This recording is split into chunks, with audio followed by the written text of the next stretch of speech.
One of the most consequential questions in Jewish history.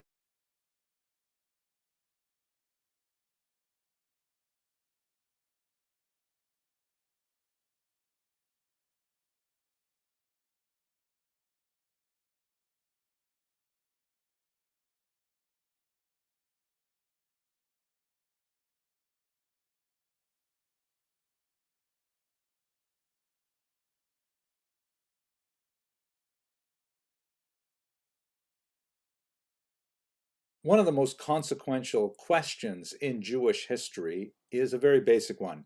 Who is a Jew? Now, you might think that this is a settled law, that there is really no question about it, but in fact, when you look a little more deeply at Jewish history, you see that there are several periods in history when it becomes a very important question. For the vast majority of Jewish history, in particular the last 2 millennia, most Jews have regarded a Jew as someone who has a Jewish mother.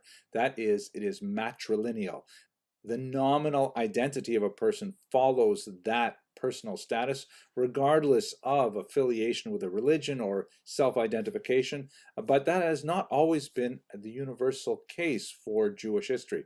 What I'd like to do today is focus on this question as we introduce the question of women in ancient Israel in general.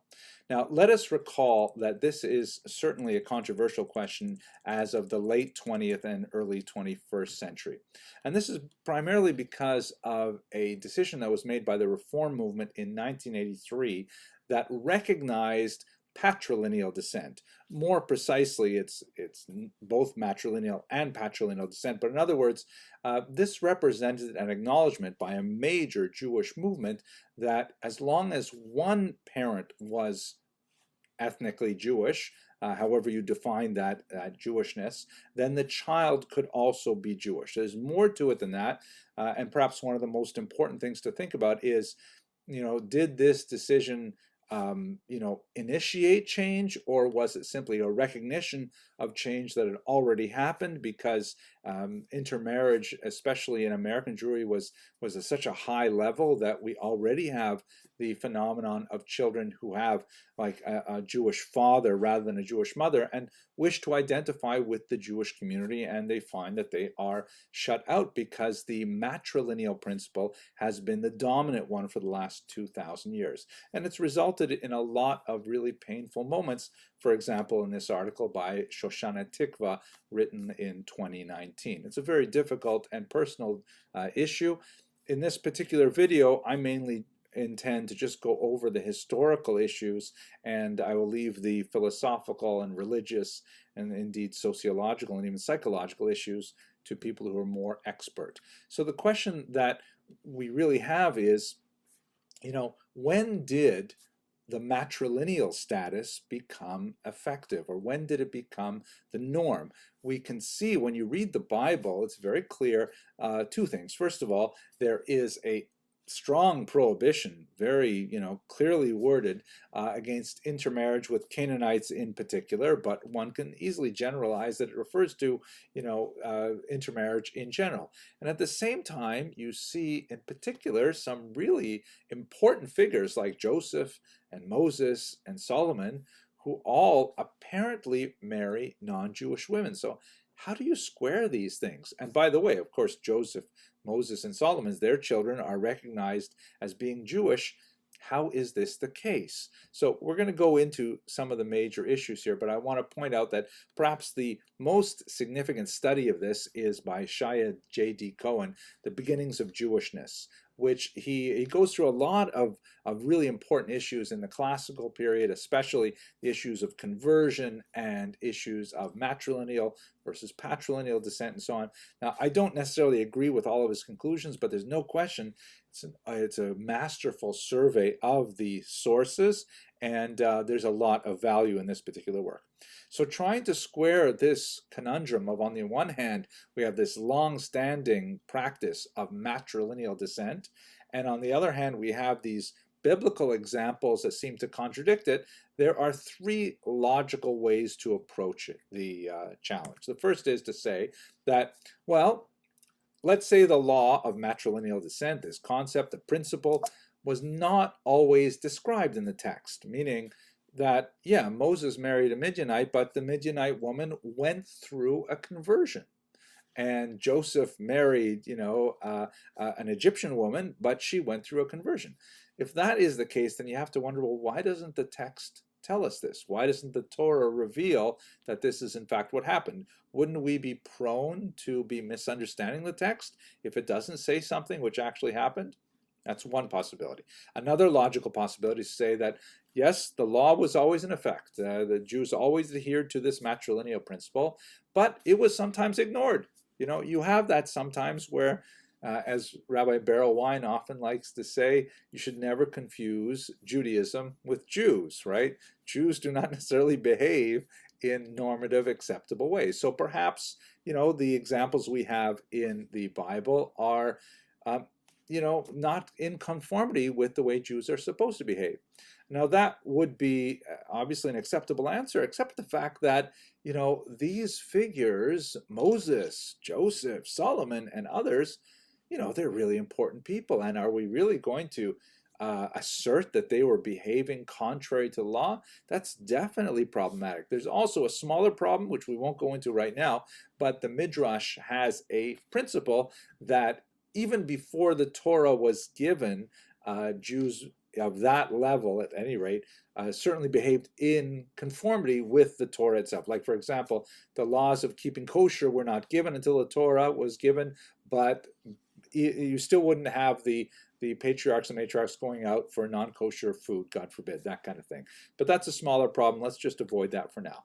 The third logical possibility is that maybe the law wasn't always in effect. Maybe the law of matrilineal descent, or the principle of matrilineal descent, was introduced later in Jewish history, which would mean that the earlier biblical figures who followed apparently a patrilineal principle were not contravening the law. Again, there's that small midrashic objection, which is reasonable, but not for us today. But if that is the case, that we say the law was not necessarily in effect, when did it change? So that's the three possibilities. Let's look at them in turn, but let's start from the basic one. Let's say, when's the first unequivocal statement of this principle? So the first one, of course, is the Torah itself. And here's one classic passage.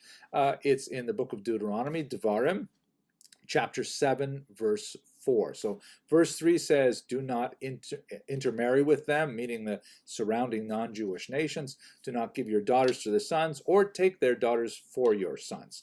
And then in verse 4 it says, Ki yasir et bincha me'acharai, v'avdu Elohim acherim, v'chara af Hashem bachem, v'hishmidcha maher.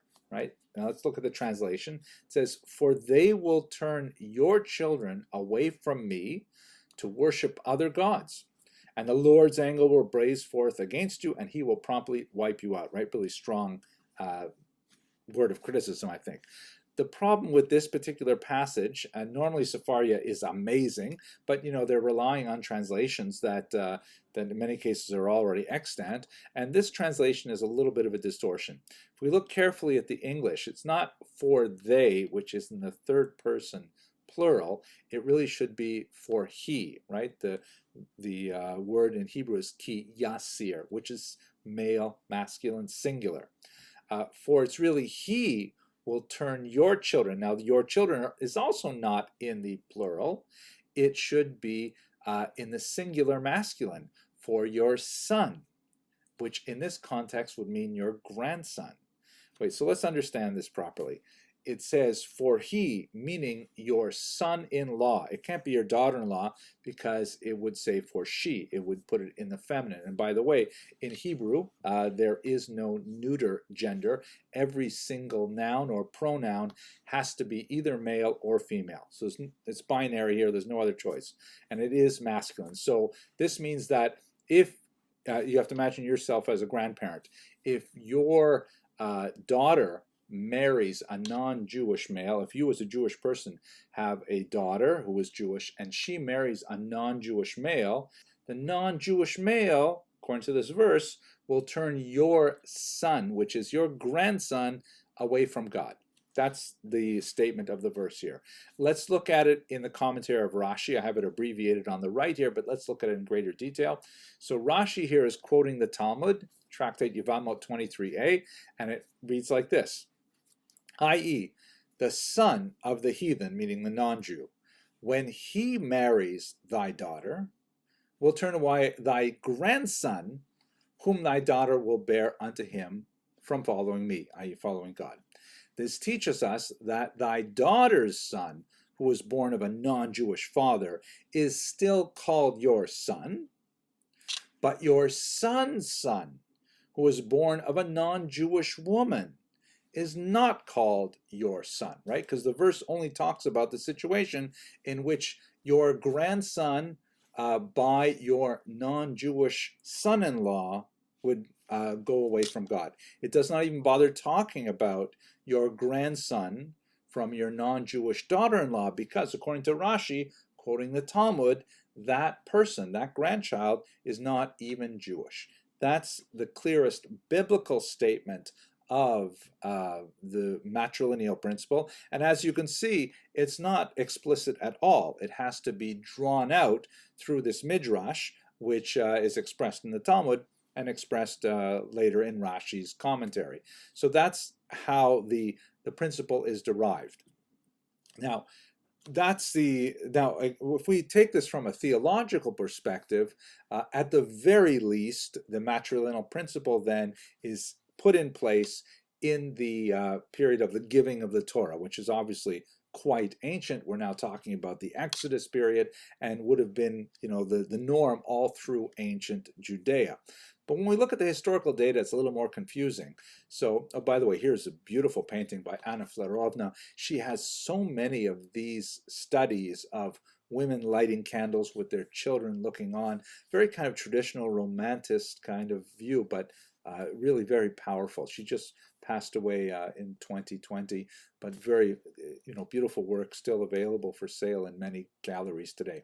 At any rate, we see a biblical narrative that describes how this was actually put into place. You'll recall that in the 6th century, the Jews are exiled by Nebuchadnezzar in the year 586, and then they return within a few decades from Persia, from Babylonia, to Israel under Ezra.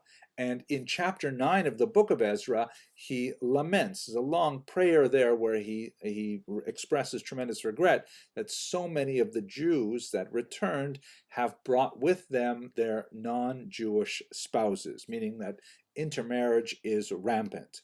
Then in chapter 10, one Shechania ben Yechiel of Elam sends away the foreign wives and their children. He does not, or doesn't mention what he does with the foreign men. That is, the Jewish men who have married non-Jewish wives, their families are broken up and the wives are sent away along with their children, which seems to be, you can imagine how difficult this might have been and how harsh it must have been. But beyond the sympathy for the human drama involved, it seems like a very clear statement of the matrilineal principle in effect in the 6th century before the Common Era. Now that would be a clear illustration of it. However, as Dr. Cohen points out, when you go 700 years later and you look at non-rabbinic texts, such as the Jewish philosopher Philo, who we'll speak about in a few weeks, God willing, Josephus, who we spoke about extensively, and even Paul. And you have to understand that in some cases, in some ways, the New Testament, the Christian writings, are kind of like a historical commentary on Jewish society as well. So they're very useful to kind of like flesh out what's going on in the 1st century in some ways. At any rate, all these 3 important figures and sources, they seem unaware of the matrilineal principle. You have to look in Dr. Cohen's book to see the specific examples, but it seems pretty clear that they're clueless about this. To give you one example, Josephus, he speaks about King Herod the Great, and he goes on and on about how Herod's own pedigree is questioned by the Jewish community. He's called the Idumean, he's called the half-Jew, because his father came from the Idumean people who had been forcibly converted prior to this in the era of the Maccabees, the era of the Hashmonaim, under John Hyrcanus in particular. So in other words, because his father descended from a people that had a questionable conversion, there are doubts about Herod's own Jewish identity. But no one seems to be bothered by the fact that his mother wasn't Jewish. His mother was an Arab woman. So what's going on? It's like totally, not relevant, their mother. So now there are ways you can approach this. You can say that Josephus is not necessarily the best exemplar of rabbinic Judaism at all. And it could be that only the Pharisees were really observing this kind of level of observance that became normative. What Dr. Cohen argues is that in reality, the whole institution of conversion had not really coalesced by this time, and that there was kind of like a different standard for women marrying Jewish men, that their marriage itself constituted the understanding of conversion in that era. Fascinating argument. Whereas men, if they wanted to convert into Judaism, required a much more, complex process, which involved, among other things, circumcision. So that's why when men would marry into Herod's family, then there was a whole big deal about, they went through this and they had the circumcision and so on. But there's no discussion of when non-Jewish women are incorporated into that dynasty. For certain, however, by the time you get to the Mishnah, which is about the turn of the year 200, about the turn of the 3rd century, there's no question that rabbinic Judaism is absolutely down with the idea of the matrilineal principle, reaffirming what we saw in Rashi quoting the Talmud, which the Talmud, of course, is not going to be written until quite a bit later, but the idea is that matrilineal principle is very, very strong in the rabbinic tradition, certainly from the Mishnah and onwards. And again, a little theological note here.